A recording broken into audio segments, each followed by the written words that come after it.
Muito obrigado, Pai, porque o teu rebanho, esse pequeno rebanho, Pai, veio aqui porque realmente precisa, Pai, quer mesmo crescer na graça, no conhecimento. E nós precisamos muito do Senhor, Pai. Para quem nós iremos? Só Tu tens as palavras da vida e da verdade. Nos ajuda hoje à noite a sermos realmente edificados com a Tua palavra. Para isso, o Teu Santo Espírito seja mesmo o nosso professor. Somos totalmente dependentes dEle. Então, entregamos as nossas vidas aqui em Tuas mãos. E, mais uma vez, Pai, se há entre nós alguém que não tem certeza de salvação, nós estamos nessa parte tão importante dessa carta aos Efésios, depois que Paulo exortou a igreja, mostrou a sua posição, os privilégios e as riquezas que a igreja tem já em Cristo Jesus. Agora, essa segunda parte da carta, ele mostra, sim, a nossa posição na parte prática, na nossa vida cotidiana e as responsabilidades que nós temos para com o nosso Senhor e Salvador Jesus Cristo.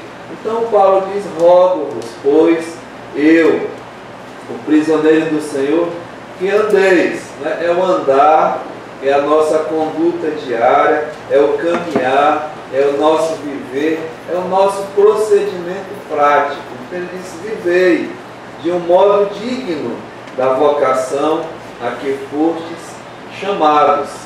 Então, essa vida, uma vida com dignidade, uma vida mesmo diferente como se requer dos filhos de Deus, a fim, né, com o propósito de andar, de proclamar as verdades daquele que nos chamou das trevas para a sua maravilhosa luz. Então temos sim responsabilidades com Deus, andar como filhos de Deus, como servos de Deus, um andar diferente, né? Um andar digno da vocação, um andar digno do Evangelho. Paulo, escrevendo aos Filipenses, no capítulo 1, verso 27, diz: vivei, né, acima de tudo, de um modo digno do Evangelho de Deus. Então nós sim temos responsabilidades para com Deus de andar. Não só andar, mas Paulo diz aqui no verso 3, né, andar esforçando-vos, ou seja, se esforçar. Aqui é mesmo a palavra, é de combate, é o esforço, é de guerra, né? É de combate mesmo. Andar esforçando, nos esforçando, e tem mais, né? Diligentemente, ou seja, cuidadosamente, de uma forma zelosa. E tudo isso envolve, né, a que Paulo diz aqui, a preservar. Nós somos responsáveis por preservar, diz aqui, a unidade no Espírito. Então, não só andar com responsabilidade, né, mas preservar a unidade, ou seja, a vida cristã, o pacote que nós chamamos a vida de fé. E nós temos responsabilidades de preservar a unidade. A igreja tem esse papel no mundo. E quem são igrejas? Né?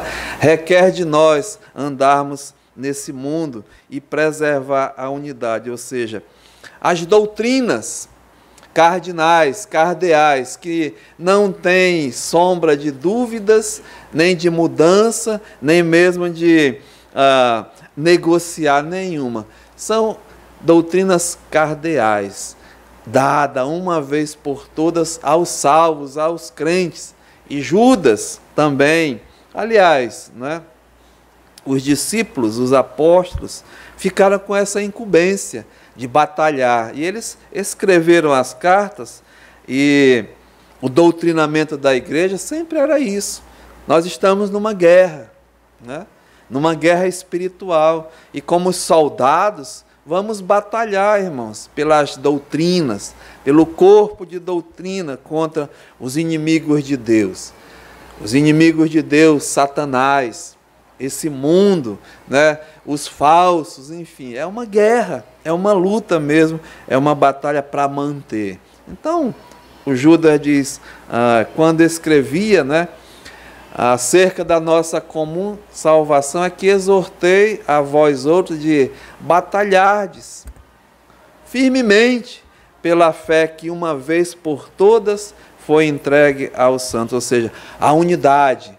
Nós sabemos que a diversidade, né, de denominações, de igrejas hoje no mundo, mas não deveria haver diversidade de doutrina, né?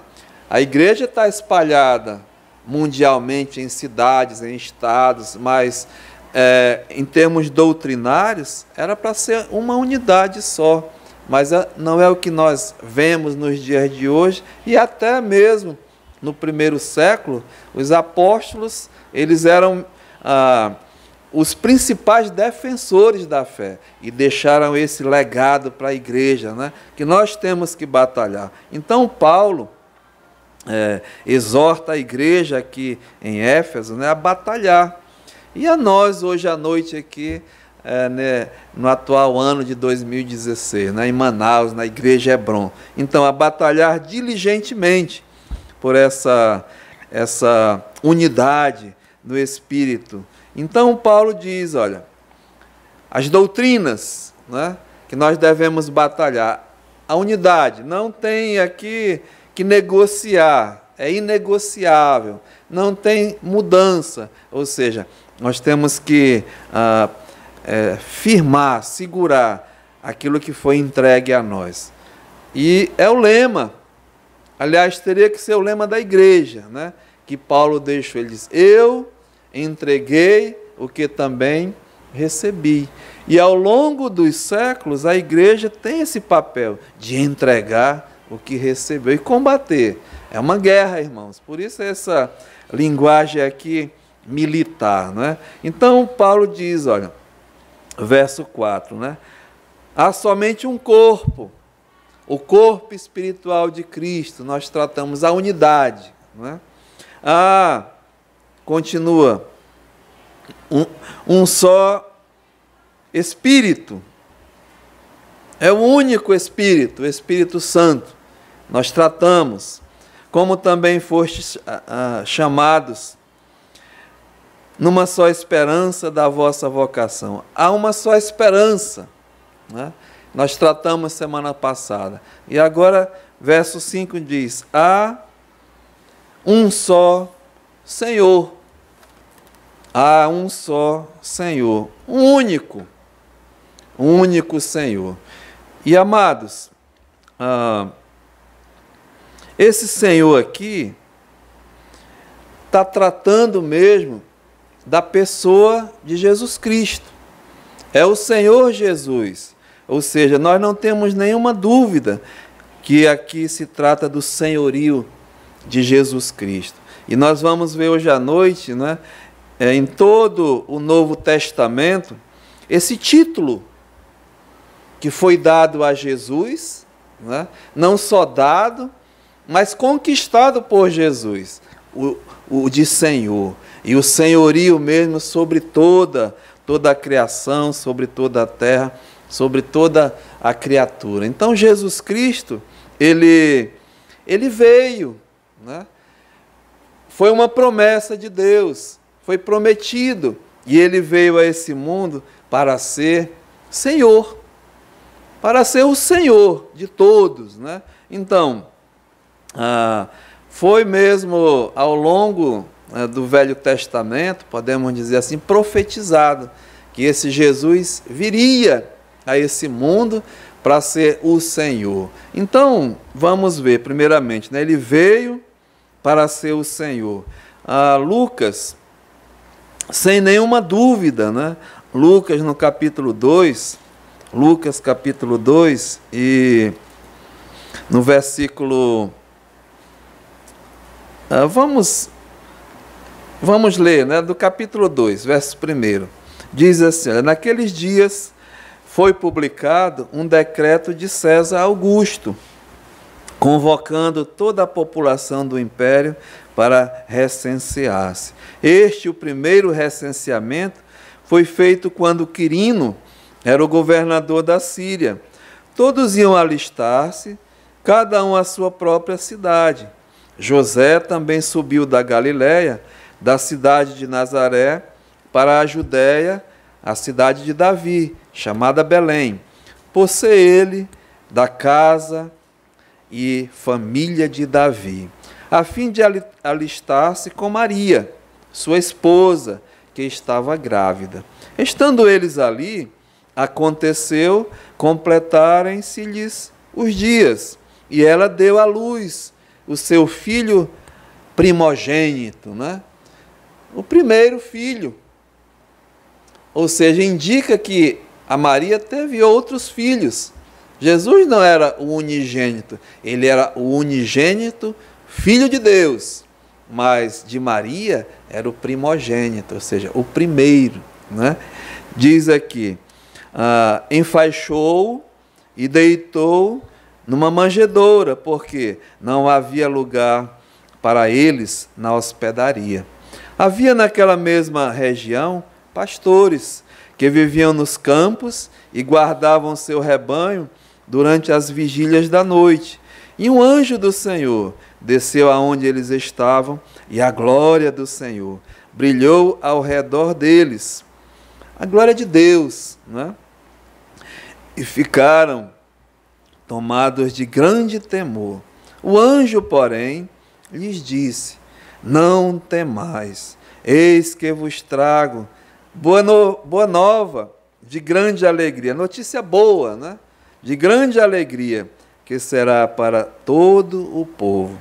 É que hoje vos nasceu na cidade de Davi o Salvador, que é Cristo. Veja, o Senhor. Então Jesus veio para ser o Senhor, né? O Senhor. É provado que ele veio. Mas não só isso, né? Antes de ser o Senhor, ele veio como o Salvador. Mas veja o que diz Romanos, no capítulo 1. Nós estamos vendo as profecias cumpridas, né? Ele vindo como o Senhor. Não temos dúvida disso. Mas o apóstolo Paulo, aqui logo no capítulo 1, na introdução à carta, ele diz: Paulo, servo de Jesus Cristo, Romanos 1, chamado para ser apóstolo, separado para o evangelho de Deus, o qual foi por Deus outrora prometido, tá vendo? Por intermédio dos seus profetas nas sagradas escrituras, com respeito a seu filho, o qual, segundo a carne, veio, né? Então Jesus veio, ele desceu, ele foi visto nesse mundo. Era imperativo isso. Diz aqui, olha, veio da descendência de Davi. Nós vimos agora, né, a família de José, o seu pai adotivo, né, era da família de Davi. E foi designado filho de Deus. Ou seja, a linhagem humana, né, Jesus era o filho do homem, o filho de Davi, mas divino, o filho de Deus, né, como diz aqui. Olha, com poder, segundo o Espírito de santidade, pela ressurreição dos mortos, a saber, Jesus Cristo. O quê? O nosso Senhor. Então Jesus veio para ser o Senhor. E ele veio não só prometido, né, mas ele conquistou mesmo o título para ser verdadeiramente o Senhor. Então, nós estamos vendo que ele veio, né? Filipenses capítulo 2, sem nenhuma dúvida. O irmão Walter estava pregando no domingo justamente falando dessa heresia, que muitos dizem que Jesus não veio, né? Mas diz aqui, olha, Filipenses capítulo 2, no verso 5, é bem conhecido nosso até, né? Diz, olha, tende em vós o mesmo sentimento que houve também em Cristo Jesus, pois ele, subsistindo em forma de Deus, Jesus é Deus. Não julgou como usurpação o ser igual a Deus. Antes, a si mesmo se esvaziou, assumindo a forma de servo, tornando-se em semelhança de homens e reconhecido em figura humana. E a si mesmo se humilhou, tornando-se obediente até a morte e morte de cruz. Então Jesus veio, né, veio a esse mundo como o Salvador. E aqui está mesmo a Bíblia provando a sua encarnação, o propósito de vir como Salvador. E ele fez isso, né? E conquistou o título de Senhor depois da obra realizada ali na cruz do Calvário. E aqui diz, olha, diz aqui o verso 9, pelo que também Deus o exaltou sobremaneira e lhe deu o nome que está acima de todo nome, para que ao nome de Jesus se dobre todo o joelho nos céus, na terra e debaixo da terra, e toda língua confesse que Jesus Cristo é Senhor, né? Para a glória de Deus Pai. Então, Jesus, ele veio como Salvador e conquistou, se tornou o Senhor pela obra realizada ali na cruz do Calvário, né? Então, a primeira coisa, ele veio para ser Senhor. E ele é o Senhor. E a Bíblia diz que, nós vamos ver agora, Senhor de quê? Primeiramente, né, vamos numa sequência, de todos. Ele é o Senhor de todos os homens, todas as criaturas de Deus. Ele mesmo é o Senhor. Porque ele conquistou, nós vimos agora mesmo, né? Ser o Senhor tanto, né, de todos, toda língua vai confessar que Jesus Cristo é o Senhor. Então, o apóstolo Paulo, aqui em Romanos, olha, no capítulo 14 e o verso 9, ele diz assim, olha, foi, né, precisamente para esse fim que Cristo morreu e ressurgiu para ser Senhor. Senhor tanto de mortos como de vivos. Então, ele é o Senhor, né?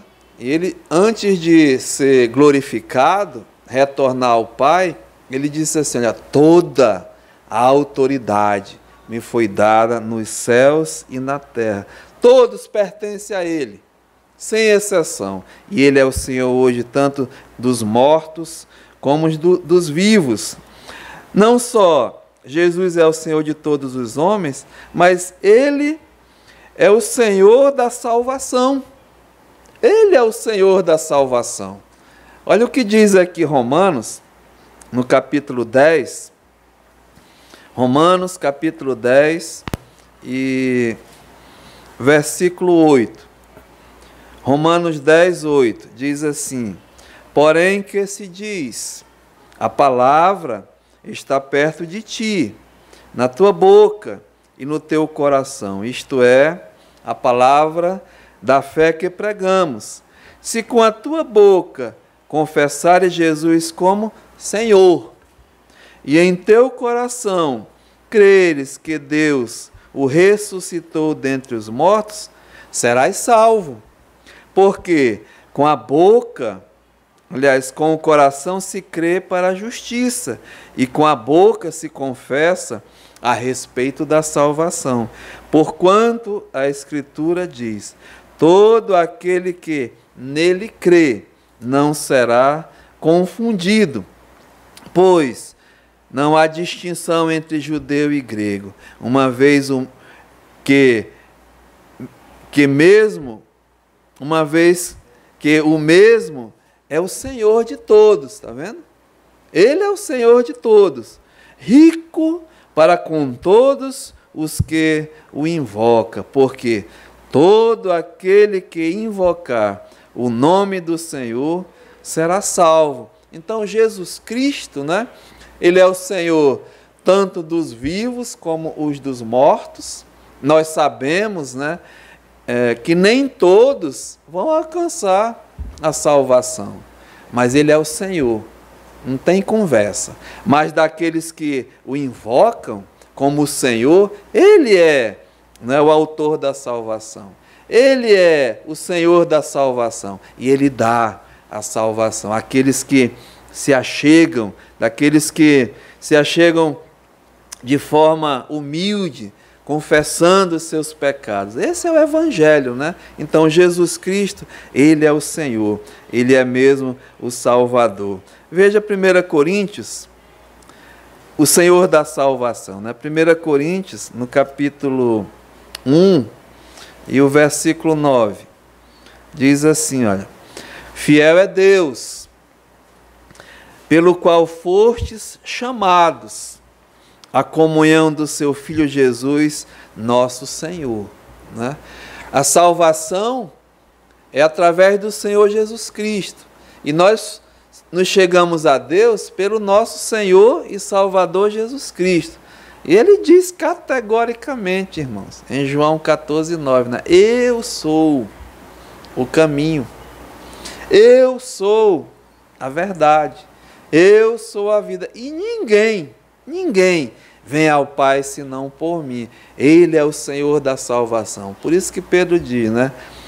E não há salvação em nenhum outro, porque abaixo do céu não existe outro nome dado entre os homens pelo qual importa que sejamos salvos. Paulo, né, confirma: há um só Deus e um só mediador entre Deus e o homem. E esse é Jesus. Quem? O Senhor da salvação. Né? 1 Coríntios 12, 1 Coríntios capítulo 12, e o versículo 3 diz assim, olha, Paulo estava tratando dos dons, né? Mas ele diz aqui, olha, por isso vos faço compreender que ninguém fala pelo Espírito de Deus e afirma anátema Jesus. O que ele está dizendo? Muitos homens afirmam, né, que Jesus não é o Senhor, que Jesus não é Deus, que Jesus não é o Filho de Deus. Então, uma pessoa dessa que fala isso, anátema Jesus, não é pelo Espírito Santo, não. Não tem o Espírito Santo habitando em si. Mas diz aqui, olha, por outro lado, ninguém pode dizer Senhor Jesus, senão pelo Espírito Santo. Interessante, né? Você e eu, irmãos, ou qualquer homem nesse mundo, só pode chamar Jesus de Senhor se for mesmo pelo Espírito Santo. Ou seja, é um presente, né? É uma revelação de Deus. O Espírito Santo afirma, nos dá essa convicção que Ele é o Senhor. Ele mesmo é o Senhor da salvação. E é o Senhor tanto dos vivos como os dos mortos, né?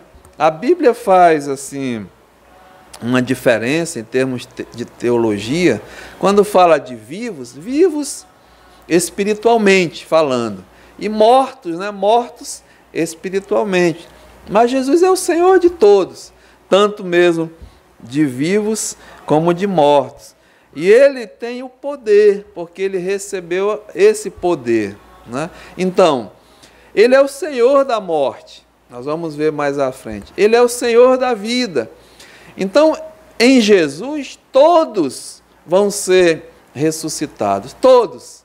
Uns para a vida eterna, para a salvação eterna, e outros para a morte eterna. Mas todos vão ser ressuscitados pelo Senhor Jesus. Ou seja, Ele é o Senhor de vivos e de mortos. Ele venceu a morte, né? Olha o que diz aqui, onde nós estamos, 1 Coríntios, no capítulo 15, 1 Coríntios capítulo 15, e no versículo 20. Mas de fato, Cristo ressuscitou dentre os mortos. Por quê? Mesmo na igreja, havia algum movimento, né, que negavam a ressurreição de mortos.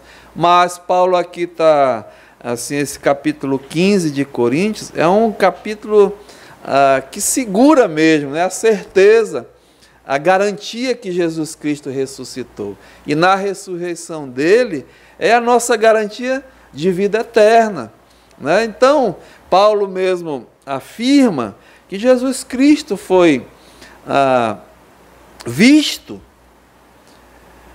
visto, é prova que ele ressuscitou. Uma das coisas mais atestadas que tem é a ressurreição de Jesus Cristo.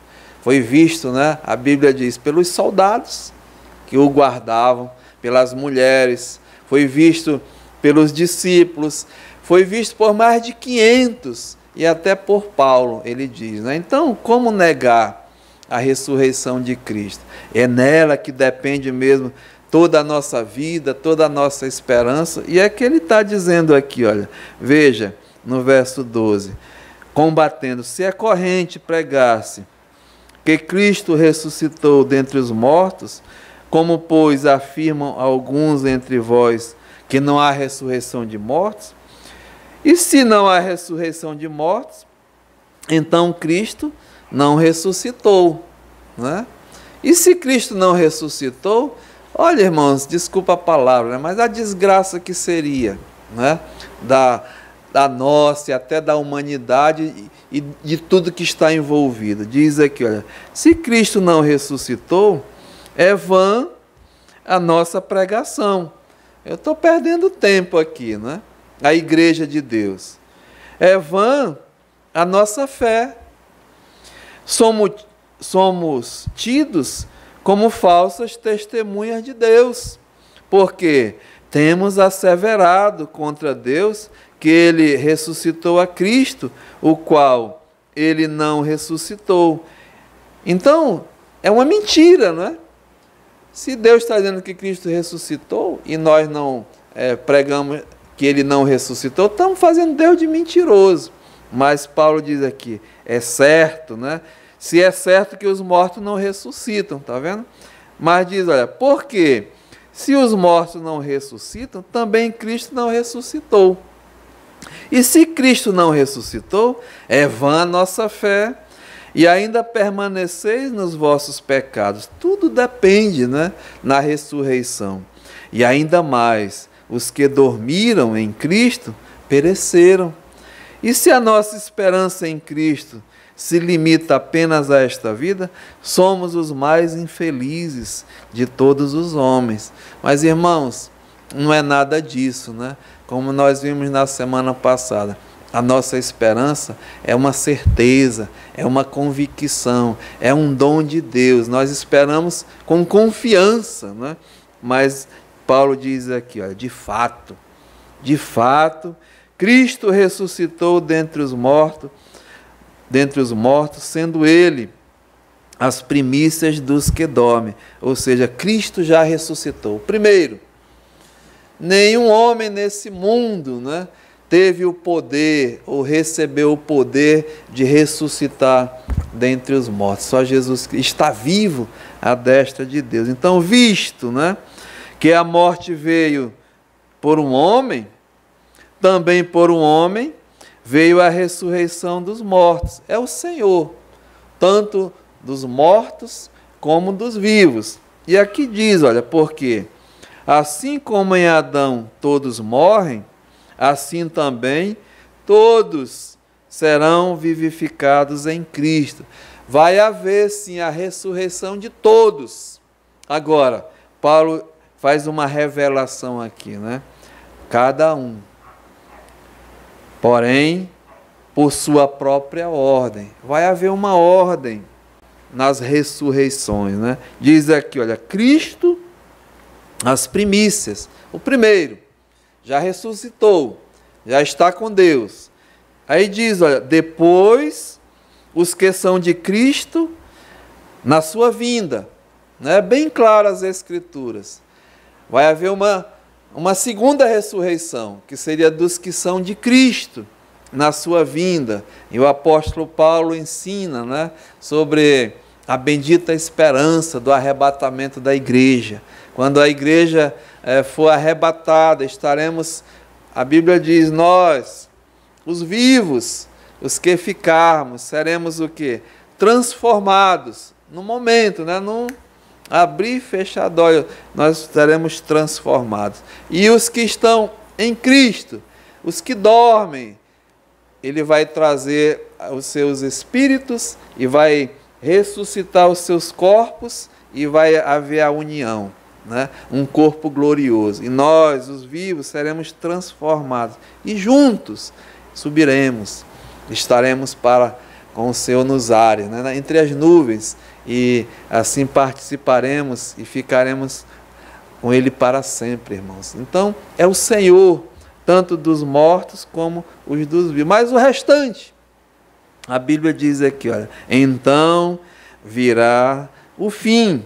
E Ele vai ressuscitar os mortos, né? Os que morreram sem Cristo. Vai sim, Ele é o Senhor, né? Então, Apocalipse, no capítulo 20, aqui fala do grande trono branco, não é? O juízo de Deus, daqueles que pereceram sem Cristo. E ele diz aqui, olha, Apocalipse capítulo 20, e no versículo 11, vi um grande trono branco, e aquele que nele se assenta, de cuja presença fugiram a terra e o céu, e não se achou lugar para eles.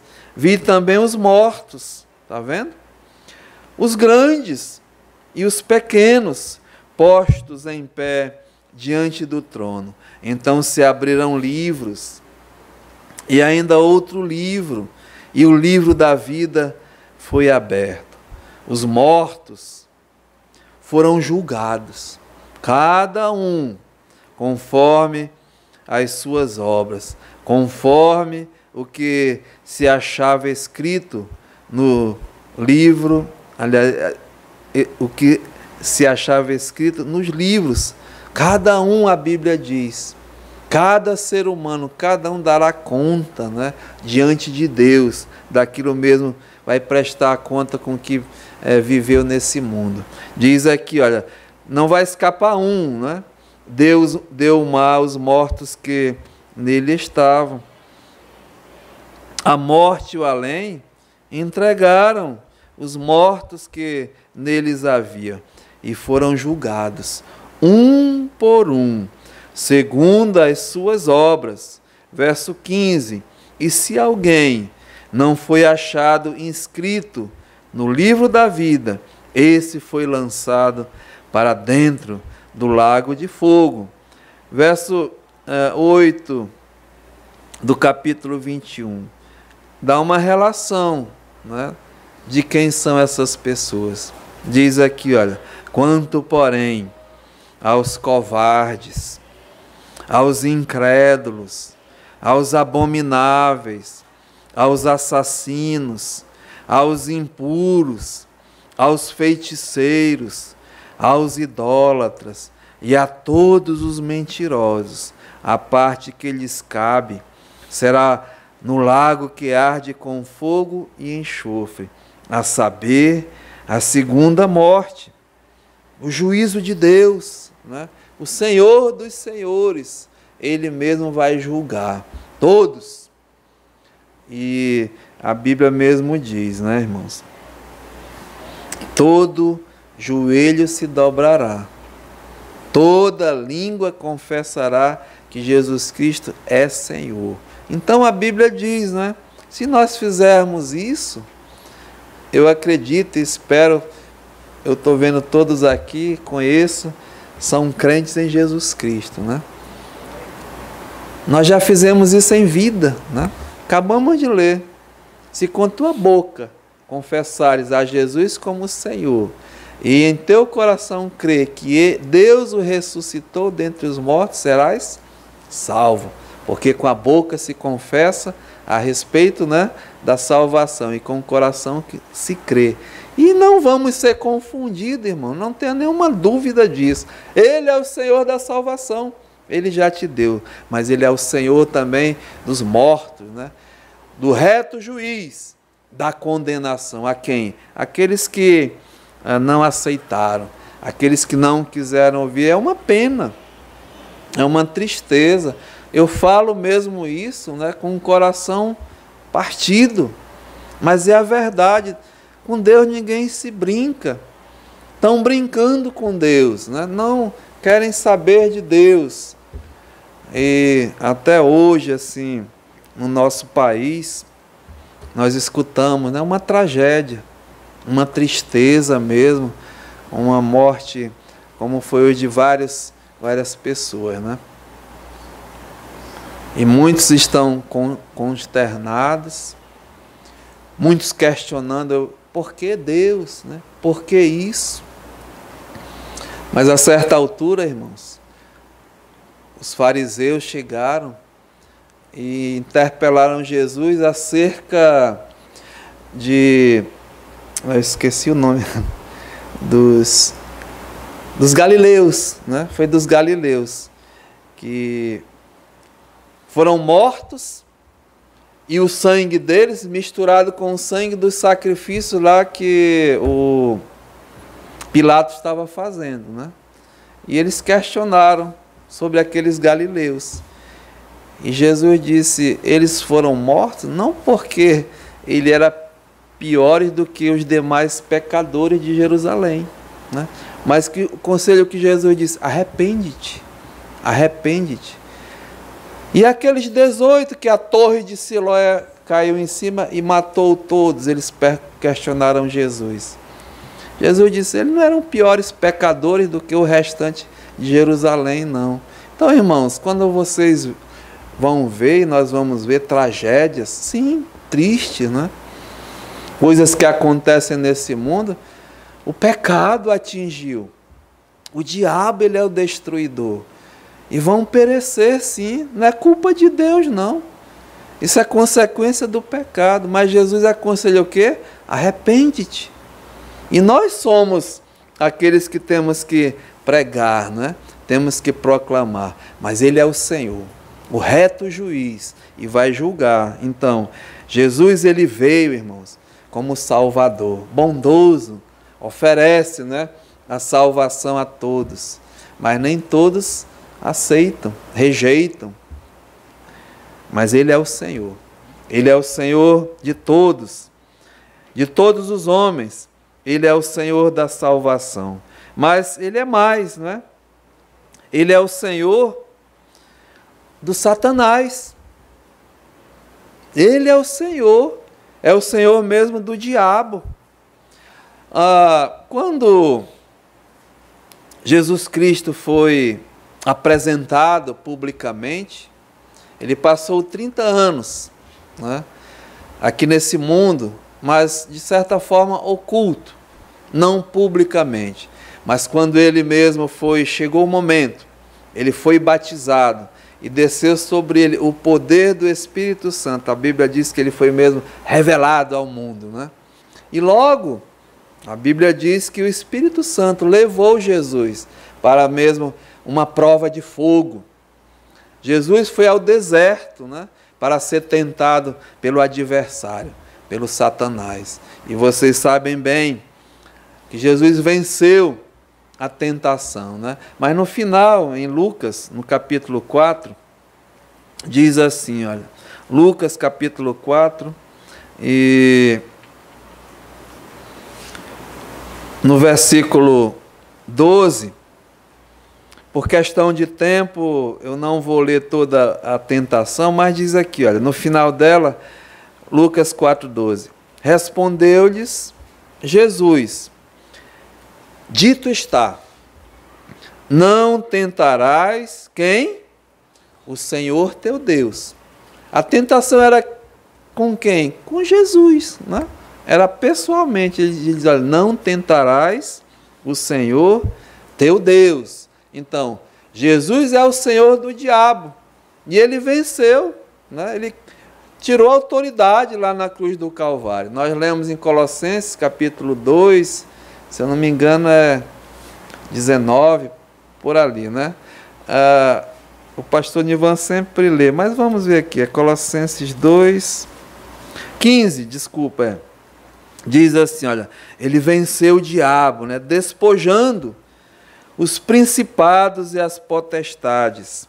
É o Senhor, do Satanás, do diabo, dos principados, das potestades, publicamente os expôs aos desprezos, triunfando deles na cruz, derrotou mesmo. Ele é o Senhor do diabo, o Senhor de Satanás. Veja o que diz aqui, olha, Apocalipse capítulo 19, Apocalipse capítulo 19 e versículo 11, Apocalipse 19, 11, diz assim, olha, vi o céu aberto e eis um cavalo branco, o seu cavaleiro se chama Fiel e Verdadeiro, e julga e peleja com justiça. Eu não tenho nenhuma dúvida quem é, né, esse cavaleiro, fiel, verdadeiro. Os seus olhos são chamas de fogo, a sua cabeça há muitos diademas, tem um nome escrito que ninguém conhece senão ele mesmo. Está vestido com um manto tinto de sangue, e o seu nome se chama Verbo de Deus, né? E seguiam-no os exércitos lá do céu, os exércitos dos céus, irmãos, a potência que é, não é? Montada em cavalos brancos, com vestiduras de linho finíssimo, branco e puro.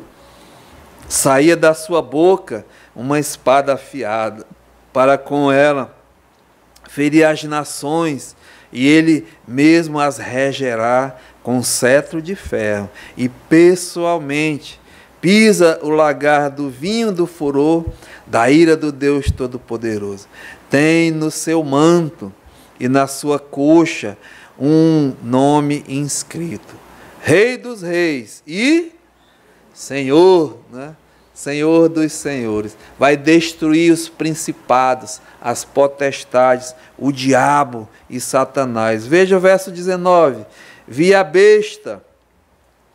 A besta faz parte da trindade do inferno. Esse mundo vai ver ainda uma besta que vai emergir com todo o poder do diabo dado a ela, né?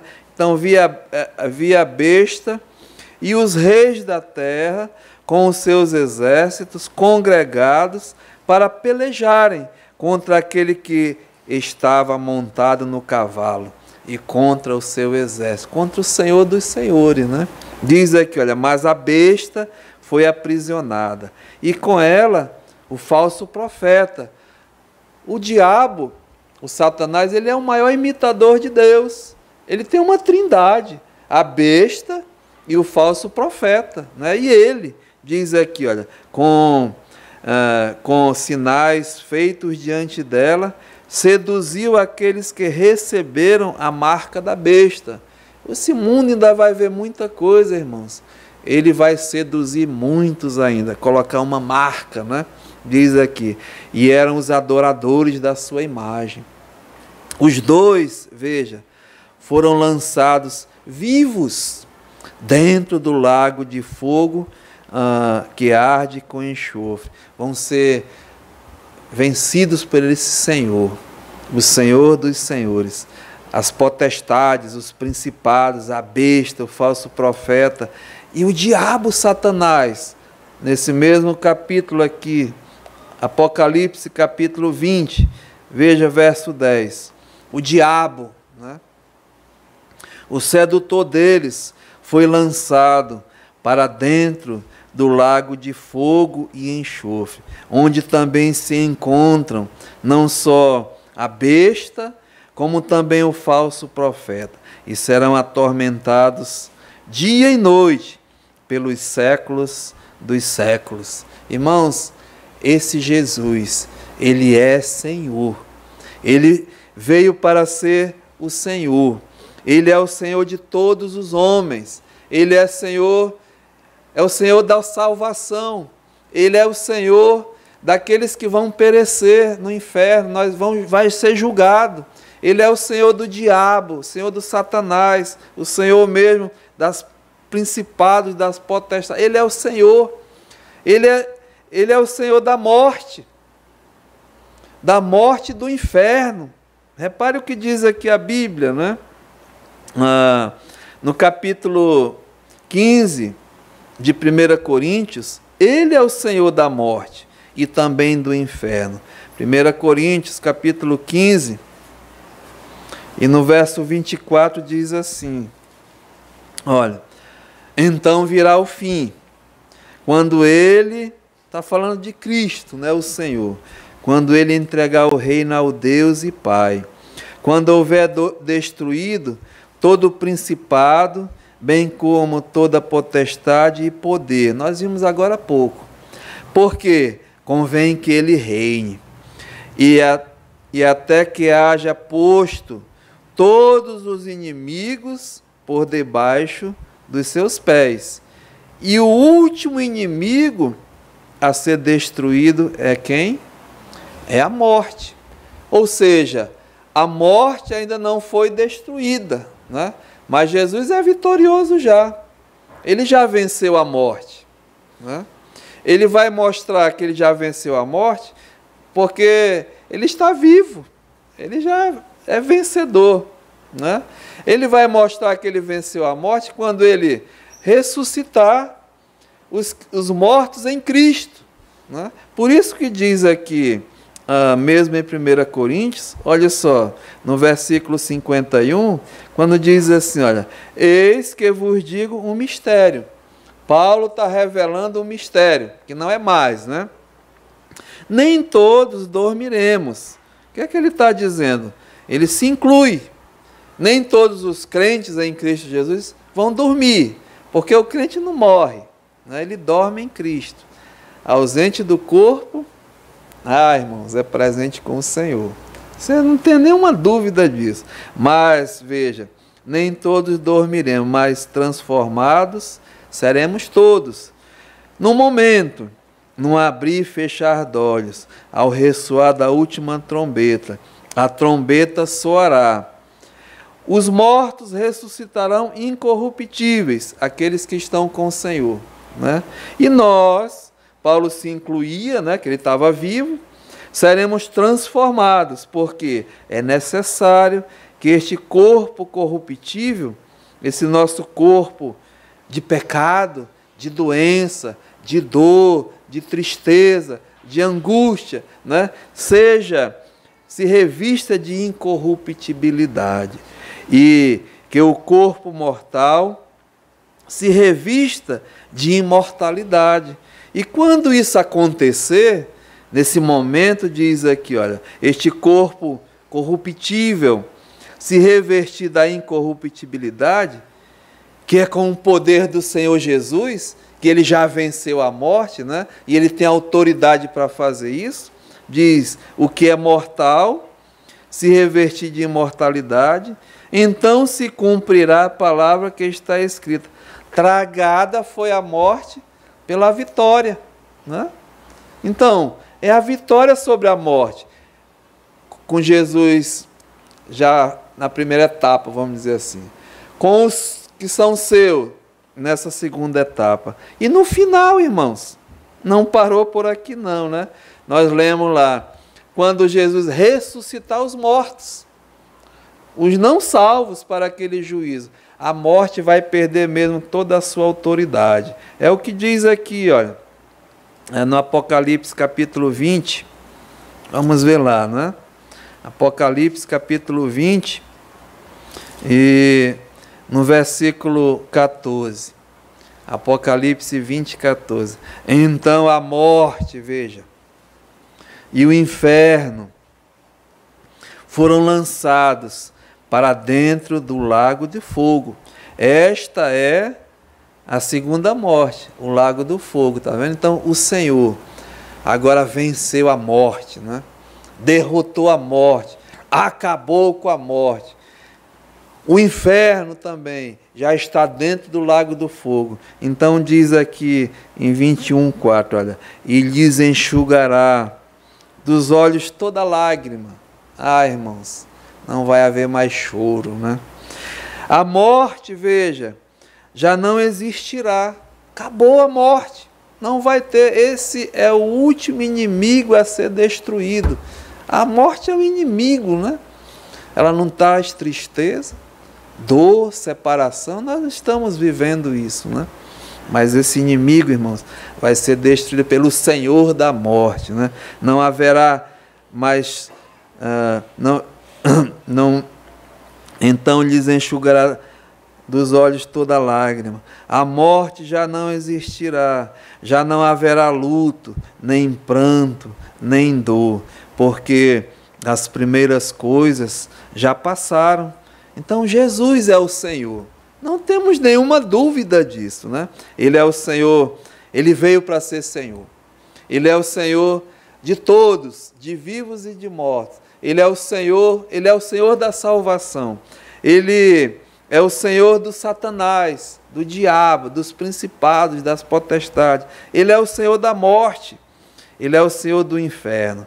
E Ele, irmãos, é o Senhor da igreja. Ele é o Senhor. Então, o apóstolo Paulo escrevendo, né, diz, esse Senhor, né, a Bíblia diz aqui, olha, o tempo já foi, né? Mas eu não vou abusar do tempo não, porque ainda tem muita coisa, mas vamos parar por aqui hoje, né? Volte lá para Efésios, no capítulo 4, quando Paulo diz assim, há um só Senhor.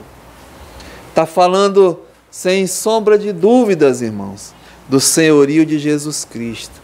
Ele é o Senhor. Ele veio como Salvador, né? Mas Ele conquistou. Ele é o Senhor da glória. Tudo mesmo está sob seu controle. Ele é o Senhor de todos, tanto de vivos como de mortos. Ele é o Senhor da salvação. Ele é o Salvador. Ele é o Senhor mesmo de Satanás, do diabo, dos principados, das potestades. Venceu, derrotou. Ele é o Senhor mesmo da morte e do inferno. E Ele é o Senhor da igreja. E a Bíblia diz que Ele está no meio da sua igreja, passeando, né? Nós vamos ver para a semana. Tem coisas maravilhosas, irmãos. E eu termino como eu hoje à tarde estava fazendo essa pergunta para mim mesmo. Ele é o Senhor da tua vida? Ele é o Senhor da minha vida? Sabe, irmãos, muitas vezes nós já concordamos e aceitamos que Ele é o nosso Salvador, não é? Mas Ele é o Senhor da tua vida? Ele é o Senhor da minha vida? Porque o Senhor é que manda. Ele é que manda na nossa vida. Jesus diz assim, né? Vós me chamais Senhor, Senhor, mas não fazeis o que eu mando. Em outra passagem ele diz, muitos dirão, Senhor, Senhor. E ele diz, nem todo que me diz Senhor, Senhor, entrará no reino dos céus, mas aquele que faz o quê? A vontade do meu Pai que está nos céus. Pedro aprendeu essa lição. Lembra que Pedro disse, de modo nenhum, Senhor? Paulo aprendeu a lição. Sabe, irmãos, nós temos que obedecer esse Senhor.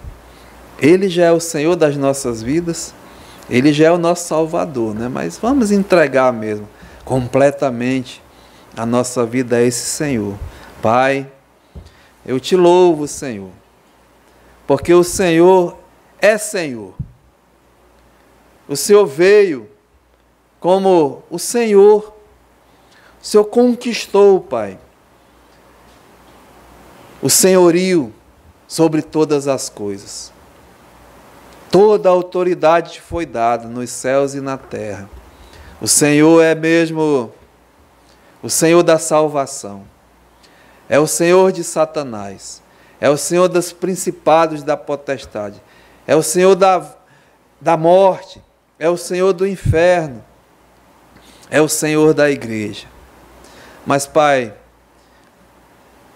eu te rogo hoje à noite que eu quero que o Senhor seja o Senhor da minha vida.